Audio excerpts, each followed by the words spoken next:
Hi friends, ఇవాళ ఏంటంటే దసరా కదండి, రెండో రోజు వచ్చింది కాబట్టి అమ్మవారికి పూజ చేయడానికి ఉదయాన్నే లేచి నేను పనులన్నీ చేసుకొని అమ్మ దగ్గరికి వచ్చానండి. అమ్మకు ఈరోజు పులిహోర అయితే చేసి పెట్టాను చూడండి. ప్రసాదం చింతపండు అన్నంతో చేశానండి. వెంటనే అమ్మ అయిపోతానే మళ్ళీ టెంపుల్కి వెళ్ళాలని రెడీ అవుతున్నాను.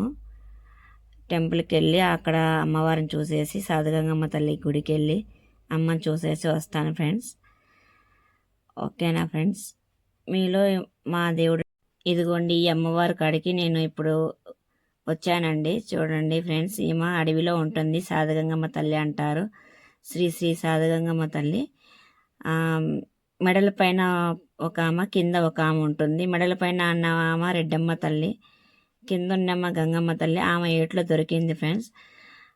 ఒక అమ్మకు దొరికితే ఆమె వాళ్ళ ఇంటి పేరు మెన్షన్ చేసుకుని అమ్మకి ఆమెకు పూజ చేయడం మొదలుపెట్టింది. గుడి కట్టడం అదంతా మాడి తోటలో అడవిలో జరుగుతుంది.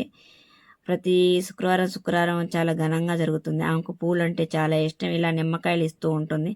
ఆ నిమ్మకాయలు కూడా చాలా పవరు, చాలా శక్తి. ఆ నిమ్మకాయలు మన ఇంటికి తెచ్చుకుంటే చాలా బాగుంటుంది. Okay friends, bye. ఒక లైక్ కొట్టండి.